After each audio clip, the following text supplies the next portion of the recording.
सर्वप्रथम माँ सरस्वती को मेरा कोटि कोटि प्रणाम। Welcome to my YouTube channel counting teacher. मैं विद्या चौधरी आज पढ़ाने जा रही हूँ क्लास 8, जो कि टॉपिक है हमारा गुणनखंड और प्रश्नावली जो है 12.3। हम इसी तरह स्टेप बाय स्टेप 12.2 के क्वेश्चन हल किए, फर्स्ट किए 12.2 के 12.3 तक हम आ रहे हैं। हम यहाँ तक क्यों पहुंचे, क्योंकि हमने स्टेप बाय स्टेप हम करते ही आ रहे हैं। तो इस बहाने में आपको एक मोटिवेशन कुछ लाइंस बताना चाहती हूँ। तो आपको रुकना नहीं है, थोड़ा ही सही आप चले, क्योंकि आपने खरगोश और कछुआ की जो कहानी तो सुनी होगी। जो रुक जाता है वो वही ठप जाता है, क्योंकि खरगोश तो घमंड था। तो आपको भी कभी किसी चीज पे घमंड नहीं करना है। आप थोड़ा करके एक बड़ा, वो कहते हैं ना, बूंद बूंद से घड़ा भरता है। तो आज थोड़ी प्रैक्टिस करें, फिर हम 12 करें। अगर मैंने 12.1 2 3 सारी एक ही बार में एक ही वीडियो में बता दी होती, तो क्या आपके वो माइंड में होता, सेट नहीं होता और आपको हार्ड लगता, आप बोर हो जाते। तो हर चीज को थोड़ा हमें समझाना होता है, जिससे कि हर एक बच्चे को आपको समझ में आ जाए। तो मैं यही बात कहना चाहती हूँ। फिर अब हम चलते हैं अपने ही क्वेश्चन 4th वाले। निर्देशानुसार भार दीजिए। आपकी जो एग्जाम है वो बहुत ही पास है, तो प्लीज आप मन लगा के पढ़े। तो हम चलते हैं फर्स्ट वाले क्वेश्चन 5 2x + 1, जो कि कुछ इस तरह है। 2x + 1 3x + 5। इसे दोबारा एक बार लिख देना है। दोबारा एक बार लिखने से क्या फायदा होता है, मैं आपको पहले भी बता चुकी हूँ और आज भी बता।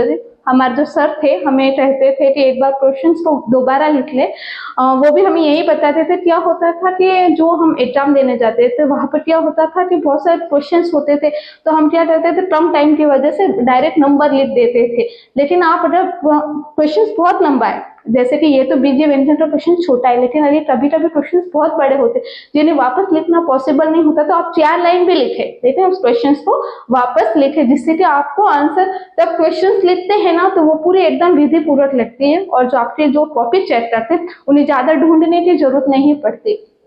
तो हमारा क्वेश्चन कुछ इस तरह है, हम इसे सॉल्व करते हैं। ये तो बहुत ही आसान है। 12.2 के जो हमने पहले वाले जो क्वेश्चंस किए थे वो तो शायद थोड़े मुझे हार्ड लगे, लेकिन ये तो मुझे और उससे भी आसान है। तो आपको बस बड़े क्वेश्चंस को देखकर घबराना नहीं है। सपोज करो सर्दी का मौसम हो और हम स्टेप बाय स्टेप चलते जाते हैं। क्या होता है, सर्दी का मौसम होता है और सर्दी के मौसम में क्या बोलते हैं, वो धुंध बहुत रहती है, मतलब व्हाइट सा ऐसा रहता है मौसम। आप सर्दी के मौसम में आप जानते ही होंगे। फिर हम क्या होते हैं कि अगर हमें अपनी मंजिल की तरफ जाना है, तो हम क्या कहते हैं कि वो ऐसा धुआं सा, जो बादल सा छाया हुआ रहता है दिन भर। तो हम अगर अपने, तो कोई इंसान जो काम पे जाता है वो घर पे रहेगी क्या, हर दिनचर्या वैसे ही रहती है, क्योंकि लोग अपनी मंजिल की तरफ जा रहे। फिर रास्ते में कांटे आए या पत्थर आए, वो नहीं रुकते। तो आपको भी नहीं रुकना है, क्वेश्चन लंबा है पर आपको बिल्कुल नहीं घबराना है। मैं आपके साथ खड़ी हूँ, हर एक पॉइंट को समझाऊंगी, हर एक विधि को स्टेप बाय स्टेप करूंगी। तो चलते हैं अपने वीडियो की तरफ। सर्वप्रथम इसे इस तरह लिख देना है और यहाँ पर आपको इस तरह लिखना है, भार देने पर। इस तरह आपने लिख दिया है। फिर आपको यहाँ पर क्या करना है, ये इस राशि को आपको हर में लिखना है, 2x + 1। ओके, और चलो, और यहाँ पर जो है 5 2x + 1 और 3x + 5। तो सीधी सी बात है, आपको यहाँ पर दिख रहा होगा कि ये जो गुणनखंड है और ये जो गुणनखंड है वो दोनों सेम होने के कारण एक दूसरे से आपस में कट जाएंगे। तो ये जो है, ये दोनों आपस में कट गए। अब जो राशि जो पीछे बची है वही तो हमारा आंसर है। था ना एकदम आसान, बहुत ही आसान था। तो हमें यहाँ पर इसे इस तरह लिख सकते हैं, 5 3x + 5। ये है हमारा आंसर, ये हमारा है आंसर, जो कि कुछ इस तरह है। तो फर्स्ट वाला क्वेश्चन आपको समझ में आ गया। अब हम करेंगे इसी का सेकंड वाला क्वेश्चन।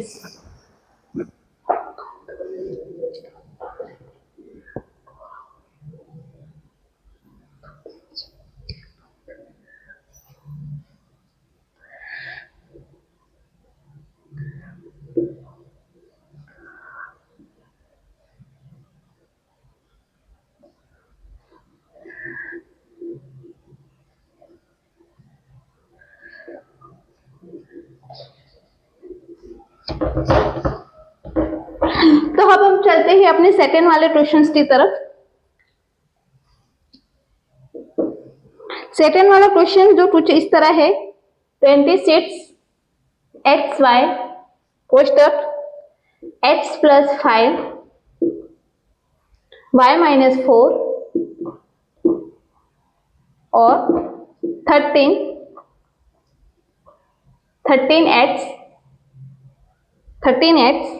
और फिर हमारा जो क्वेश्चन है y माइनस 4। आप देखकर ही अंदाज लगा रहे होंगे कि ये y माइनस 4 यहाँ है और y माइनस 4 यहाँ भी है। तो ठीक उसे कुछ इस तरह लिखना है हमें। यहाँ पर हमें क्वेश्चन को वापस एक बार लिख देते हैं, x प्लस 5 y माइनस 4 भाग 13x y माइनस 4। एक बार क्वेश्चन को हमने यहाँ लिख दिया, फिर उसे बटे के रूप में लिखना है। यहाँ लिखना है भाग देने पर, भाग देने पर तो मैं यहाँ को रफ कार्य बता दूं। रफ कार्य में मैं आपको बताऊंगी 26 का जो अभाज्य गुणनखंड है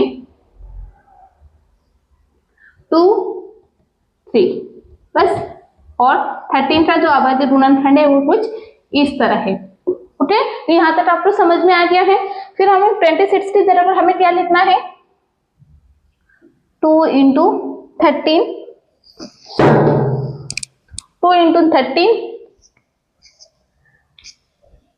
इंटू x इंटू y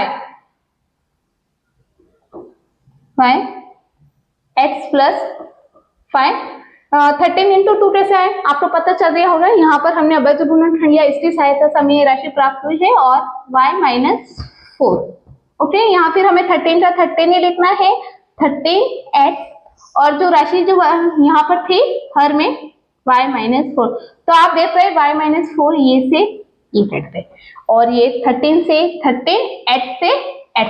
मानो हर में कुछ बचा ही नहीं हो, उसे हम लिखे या ना लिखे कोई फर्क नहीं होता, लेकिन हर की जो राशि है वहां इसमें यहाँ पर कोई भी राशि हर में नहीं बची है। तो फिर हम क्या करेंगे, यही जो क्वेश्चन अंश वाले अंश की जो राशि है वही हमारा आंसर होगा। और मैं पहले भी आपको बता दूं, पहले भी मैंने बता दिया और आज भी मैं बता दूं, जो भी आपका आंसर होता है उसे आप रेड पेन से लिखा करें। हालांकि एग्जाम की जो वो होती है, आपकी बोर्ड परीक्षा होती है, वहां रेड पेन अलाउड नहीं होती। तो आपका जो आंसर जो होता है उसे कुछ इस तरह आप इस तरह मैं बता देती हूँ एग्जाम पर। यहाँ पर हमारा 2 बचा, फिर हमें क्या बचा है, y बचा है और x प्लस 5, बस ये हमारा है आंसर।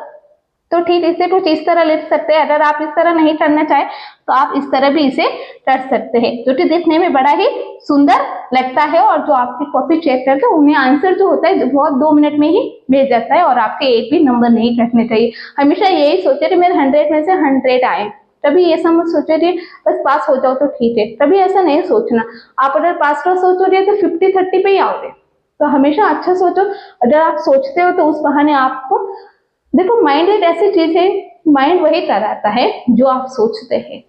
तो जैसा आप सोचोगे माइंड उसी तरह कार्य करेगा। जैसे आप सोचोगे कि नहीं आज मुझे पढ़ाई करनी, तो ऑटोमेटिक आप पढ़ाई करेंगे। अगर आप सोचेंगे कि मुझे मेरिट में आना है तो हर एक बच्चा मेहनत करेगा, क्यों हमने सोचा है। तो आप जैसा सोचोगे वैसा ही करेंगे। इसलिए सोच हमेशा अच्छी रखे और हमेशा पॉजिटिव ही हमें रहना चाहिए, नेगेटिव हमें नहीं रहना चाहिए। तो हमारा सेकंड वाला भी आंसर कुछ इस तरह आ गया। अब हमें करना है अपने थर्ड वाला क्वेश्चंस। ये बहुत ही प्रश्नावली आसान है, इसे बहुत अच्छे तरीके से आप कर सकते हैं और हर एक बच्चे के माइंड में मुझे लग रहा है कि समझ में आ रहा होगा जो विधि है।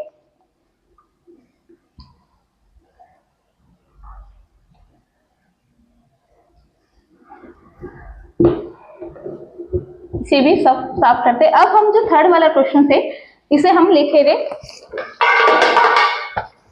थर्ड वाला हमारा जो क्वेश्चन है वो है 52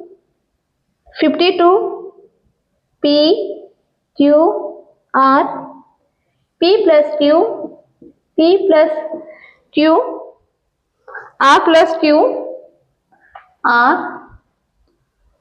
P plus Q Q plus R, ये Q है, Q प्लस आर और R plus P. R plus P को हमें बांट देना है, बड़ी संख्या है यहाँ पर थोड़ी सी, पर डोंट वरी, मैं इसे भी सॉल्व करा दूंगी। 104 P Q, Q plus R, और जो लास्ट वाली राशि जो है वो है R plus P, R plus P. या ओके, तो हमें क्वेश्चन को एक बार वापस चेक करते हैं। 52 पी क्यू आर और question P plus Q, Q plus R plus P, जिसे हमें बांट देना है 104 P Q, Q plus R और आर पी। तो हम इसे हल किस तरह करेंगे? हम इसे हल करेंगे कुछ इस तरह। पहले तो हमें इसे इस तरह लिख देना है, बटे के रूप में लिख देना है। फिर हमें क्या करना है, ये वाली जो राशि है उसे हमें हर में लिखना है। 104 P Q, Q plus R, इस तरह क्यू प्लस आर और आर प्लस पी। हमने क्वेश्चंस तो एक बार सही लिखा है, हम चेक कर सकते हैं, बिल्कुल क्यू प्लस आर ही है यहाँ पर। फिर हमारे जो ऊपर वाली राशि है वो कुछ इस तरह है, 104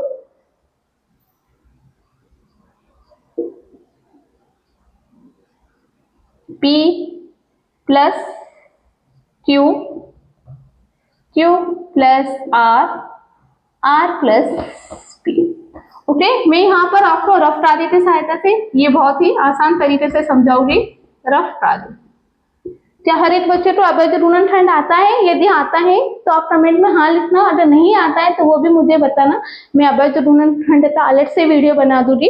तो हमें यहाँ पर क्या करना है, 52, ये रहा 52, यहाँ पर सम संख्या है, मतलब 2 का पूरा पूरा भाग जाएगा, तो 2 दूनी 4, 2 6 12। यहाँ पर वापस यहाँ कुछ मिस्टेक है अपनी, 52 है, 2 मिनट, 2 दूनी 4, 2 6 12, 2 कम 2, 2 6, तो ये हमारा 52 का अवैध गुणनखंड हो गया है। फिर हमें करना है 104 का अवैध गुणनखंड। इसमें भी ये जो राशि है फर्स्ट वाली सम संख्या है, तो इसे भी कुछ इस तरह करेंगे, 2 25 10, 2 दूनी 4, फिर वापस देखो 52 आ गया, यहाँ भी आ गया, तो वही राशि हमें वापस करना है, 26 2 3 और ये रहा 30। तो अब जो हमें अवैध गुणनखंड की सहायता से जो संख्या प्राप्त हुई, इसे कुछ हमें इस तरह लिखेंगे। यहाँ पर आपको बटा करना है, फिर 52 का जब अवैध गुणनखंड प्राप्त हुआ, 2 into 2 into 30 into P into Q into R, P plus Q, Q plus R plus P। आप देख सकते हैं Q प्लस R हमें प्राप्त हुआ है यहाँ पर, जो कि हर में था ही ऑलरेडी पहले से, Q plus R plus P। और हमें 104 के जो अवैध गुणनखंड प्राप्त हुए उसे कुछ इस तरह हमें लिखना है। 104 के जो अवैध गुणनखंड है 2 इंटू 2 इंटू 2 इंटू 30। तो हम देख सकते हैं, मैं रेड पेन से कर दूं, आपको समझने में आसानी होगी। ये 13 है, ये 13, ये 13, ओके, ये 2 है, ये 2, ये 2 है और ये 2। पीछे जो बचा है यहाँ पर आप देख सकते हैं Q plus R plus P। तो बस यहाँ हमें हर में क्या बचा है, ओनली फॉर 2 ही बचा है। तो हम इसे कुछ इस तरह लिख सकते हैं,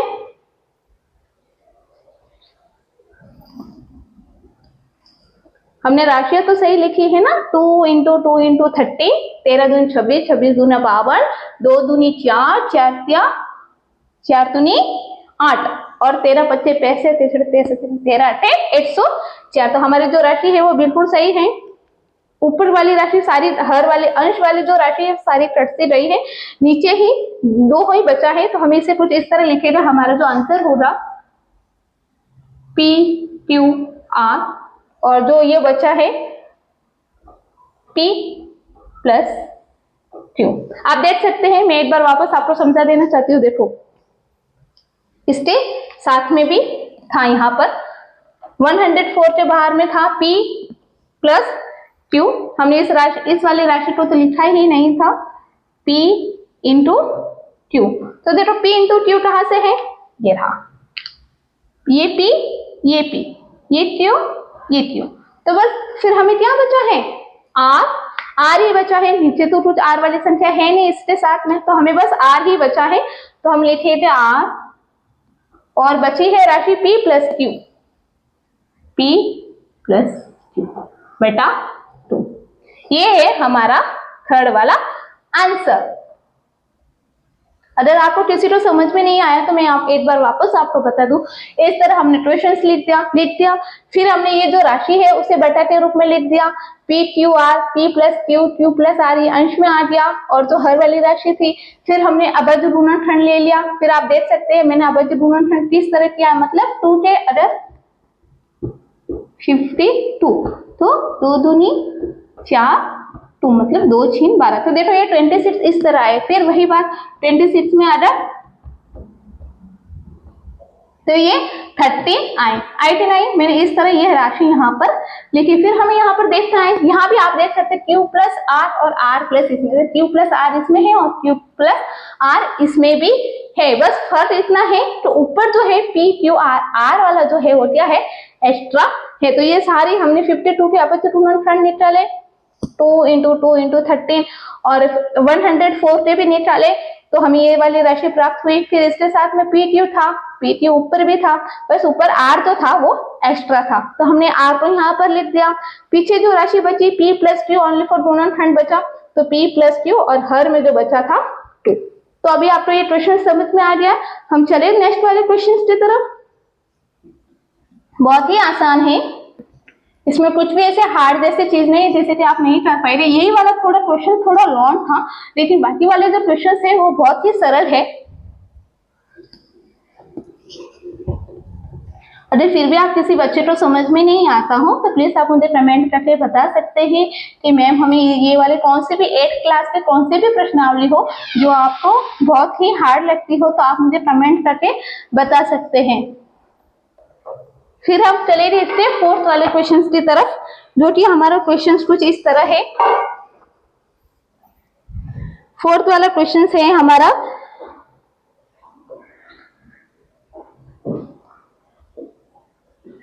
फोर्थ वाला क्वेश्चंस ये तो बहुत ही आसान है। 20y plus 4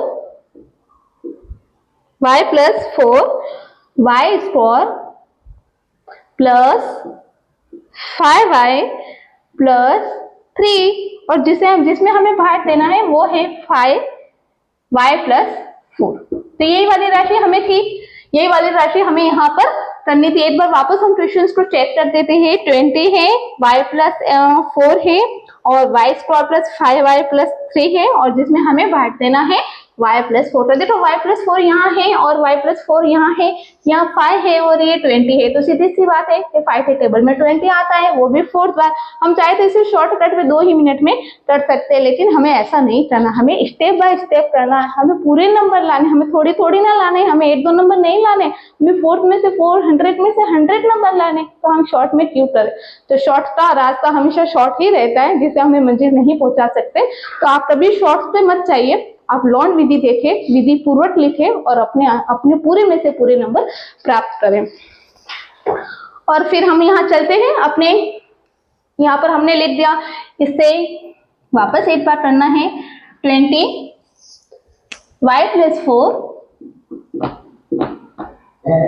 y square plus 5y plus 3, जिसे हमें भाग देना है 5 से और y प्लस 4 हमारा क्वेश्चन से। तो फिर हमें कुछ इस तरह हमें यहाँ लिखना है, भाग देने पर जहां तक मेरा मानना है और जहां तक मैं मानती हूँ, ऐसा मैथ ही एक ऐसा सब्जेक्ट है जो कि हम बोलते हैं ना 100 में से 100 नंबर नहीं आते, लेकिन मैं कहती हूँ कि मैथ ही एक ऐसा सब्जेक्ट है जो आपको 100 में से 100 दिलाते ही रहेगा। तो हम इसे हल करते हैं, इसे कुछ इस तरह लिखते हैं, y प्लस 4, ये हर वाली राशि थी और हमारी तो अंश वाली राशि है y प्लस 4 और y square plus 5y plus 3। तो हम इससे पहले ही इस तरह यहाँ पर कट मार देते। क्या होता है कि बार बार लिखने में आपको बहुत ही टाइम लग जाती है, तो हम इसे y+4 ऊपर है, y+4 नीचे है, इन दोनों राशि को हमने यहाँ पर काट दिया। अब सीधी सी बात है, हमें 20 जगह पर क्या लिखना है, तो मैं इसे भी अब जो गुणनखंड की सहायता से आपको बता देती हूँ कि हमारा जो 20 को हम किस तरह यहाँ पर देखो शून्य है, मतलब 2 का पूरा पूरा काट जाएगा, 2 एकम 2 और 0 2, फिर 2 के पहाड़े में 10 आता है 5 का मतलब 5। तो हमारे जो अवैध गुणनखंड प्राप्त हुए 2 × 2 × 5, तो हमें यहाँ पर लिख देना है, हमें कुछ इस तरह यहाँ पर लिख देना है। ये जो बराबर आता है वो इन दोनों के बीचों बीच में ही आना चाहिए।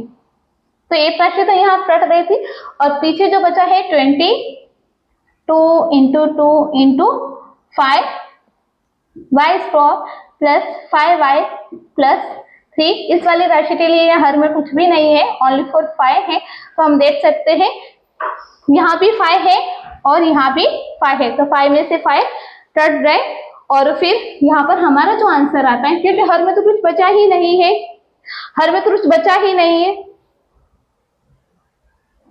जिसे हमने यहाँ पर काट दिया है।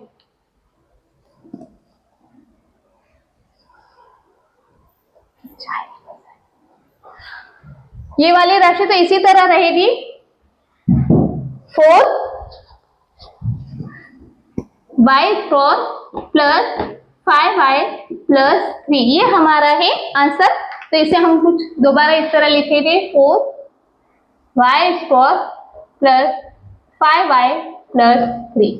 ओके, तो ये हमारा इस तरह आंसर हमें मिल गया। तो 4 तक हमने क्वेश्चन सॉल्व कर दिए। अब लास्ट वाला क्वेश्चन है, कितना आसान था, कि आपको भी आसान लग रहा है? मुझे तो बहुत ही आसान लगा। आशा है आपको ये समझ में आ रहे होंगे सारे वीडियो। फिर हम 5 वाले क्वेश्चंस को लिखते हैं।